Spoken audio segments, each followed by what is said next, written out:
Baiklah, dengan kita bernyanyi, pasti aura kita makin positif, sebab endorfin, hormon yang positif telah mengalir dalam tubuh kita. Kalau kita offline atau in-house training, pasti banyak melibatkan peserta. Tetapi karena ini online, saya yang harus banyak sharing kepada sahabatku.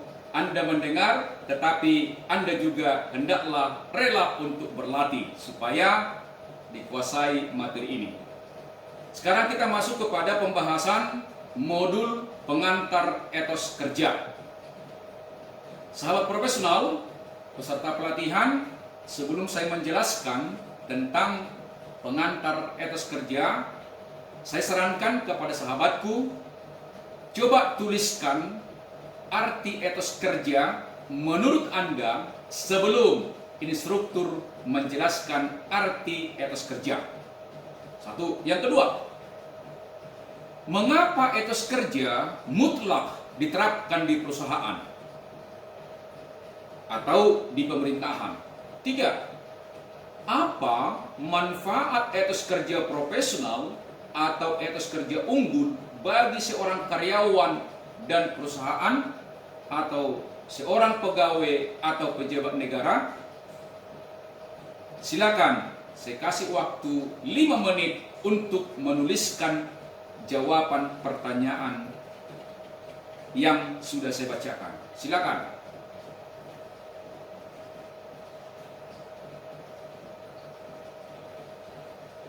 Baik, tentu sahabatku nanti atur waktulah untuk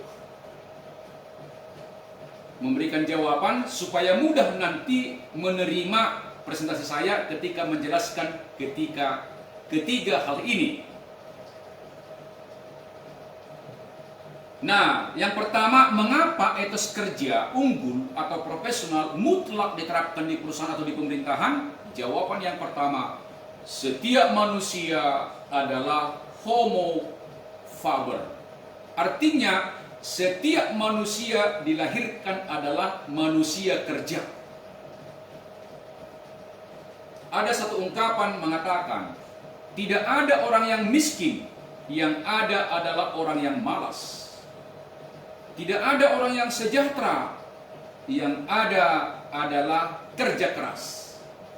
Atau boleh kita katakan seperti ini, selama dunia ada, orang miskin pasti ada. Tetapi siapakah orang miskin itu? Pasti mereka yang malas berdoa dan malas bekerja keras. Jadi sebenarnya kemiskinan itu dimulai dengan mental, dimulai dengan perilaku, dimulai dengan tindakan yang terbatas atau miskin. Yang kedua, sukses atau gagal seseorang tergantung etos kerjanya. Misalnya, coba perhatikan kalau ada orang gagal dalam hidupnya, gagal dalam pekerjaannya. Ajukan 3 kali pertanyaan, mengapa dia gagal? Biasanya karena etos kerjanya lemah atau buruk. Sebaliknya, coba perhatikan atau ajukan pertanyaan kepada seorang yang sukses mulia. Ajukan 3 kali pertanyaan, jawaban yang terakhir pasti karena memiliki etos kerja unggul. Oleh karena itu, betapa pentingnya, betapa absolutnya dilakukan etos kerja itu di perusahaan, di pemerintahan oleh seluruh unsur yang ada di perusahaan dan juga lembaga pemerintahan dan juga komunitas lainnya.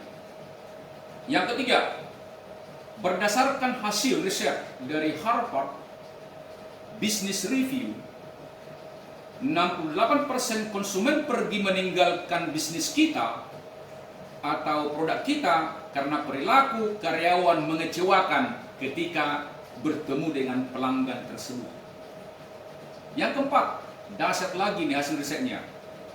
Hanya 8% karyawan yang memiliki komitmen untuk memperkuat perusahaan atau lembaga, sedangkan 92% lainnya biasa saja. Siapakah yang biasa-biasa itu? Ya, dia tiap bulan bekerja dapat gaji, tiap bulan bekerja dapat gaji. Itu aja pikirannya, tetapi tak ada niat yang luar biasa atau getaran dari dalam untuk membangun perusahaan atau lembaga pemerintahannya saja. Saya percaya, sahabatku, tidak ada yang biasa-biasa saja, tetapi Anda luar biasa. Komitmennya luar biasa. Kategori Anda pasti yang masuk 8%. Tetapi bila mana masuk 92, bertobatlah, bertobatlah, bertobatlah. Insya Allah, berubahlah. Milikilah etos kerja dan juga komitmen yang total untuk membangun perusahaan dan juga kantor Anda dimanapun Anda bekerja. Tetap semangat. Yang terakhir adalah sukses 20% dipengaruhi kompetensi. Kompetensi artinya gabungan pengetahuan dan keterampilan. Sedangkan 80% adalah karakter. Ini adalah hasil studi dari E.F. Schumacher yang terkenal dengan Small is Beautiful. Artinya betapa tangguhnya, betapa fundamentalnya, betapa pentingnya karakter dalam bekerja sampai 80%. Nah, inilah nanti yang akan diperkuat oleh 8 etos kerja profesional agar kelima ini menjadi naik dan luar biasa. Jika demikian, apa itu etos? Asal-usul kata etos dari bahasa Yunani. Yang pertama kalau di Indonesia kan disebut namanya etika. Etos, etikos. Kalau di Indonesia kan sikap moral dasar. Orang yang memiliki sikap moral dasar berarti kan memiliki sifat relasi yang baik dengan Sang Pencipta, dengan sesama manusia, dengan sosial, dengan organisasi, dan juga dengan lingkungan. Sebab etika inheren dengan makhluk spiritual. Artinya bagi setiap makhluk spiritual, makhluk Tuhan, etika itu menjadi bagian utama dari kehidupannya. Sebab manusia adalah makhluk spiritual yang hidup di bumi. Artinya apa? Kita sebagai manusia bukan dari bumi, tetapi dari sorga kembali ke sorga. Dari sorga kita di bumi dan melakukan sifat-sifat keilahian ketika kita di bumi yang diwujudkan dalam dunia kerja disebut namanya etika atau etos kerja. Jadi makhluk spiritual harus memiliki etika atau etos yang suci, yang luhur, yaitu sesuai dengan sifat keilahian atau sifat kesucian, sifat nurani. Dari sisi pengertian operasional, etos itu dibuat definisinya seperti ini. Etos dari bahasa Yunani adalah spirit, semangat, dan mentalitas yang mewujud menjadi seperangkat perilaku kerja positif seperti antusias, rajin, giat, tekun, sabar, jujur, kerja keras. Oleh karena itu, orang-orang yang memiliki etos kerja itu adalah diwujudkan dengan satu ciri, selalu semangat. Yang kedua, selalu antusias. Jadi ciri-ciri orang yang sukses luar biasa pasti memiliki etos. Apa cirinya? Selalu semangat, selalu positif, fokus pada kontribusi. Bahkan dia memberi melampaui apa yang didapat. Secara ilmiah, Webster juga memberikan pengertian tentang etos. Etos adalah keyakinan yang berfungsi sebagai panduan tingkah laku bagi seseorang, sekelompok orang, atau sebuah institusi. Artinya apa? Keyakinan seseorang atau iman seseorang pasti berperilaku atau pasti berpengaruh terhadap tingkah lakunya seseorang, sekelompok orang, dan juga satu institusi. Jadi etos itu bila diartikan sebuah keyakinan berarti kan sama dengan iman. Artinya apa? Semakin kokoh iman seseorang, perilakunya pasti baik. Semakin kokoh iman seseorang, etos kerjanya pasti semakin baik. Jadi etos itu dasarnya adalah belief, dasarnya adalah iman. Kepada siapa? Kepada Sang Pencipta. Maka nanti etos 1 disebut namanya kerja adalah rahmat. Karena keyakinannya adalah kepada Sang Pencipta tentang makna kerja, maka etos 1 kerja adalah rahmat. Nanti kita bicara secara umum 8 etos kerja tersebut. Nah, yang selanjutnya, apa itu etos kerja? Kalau tadi kan etos, sekarang etos kerja.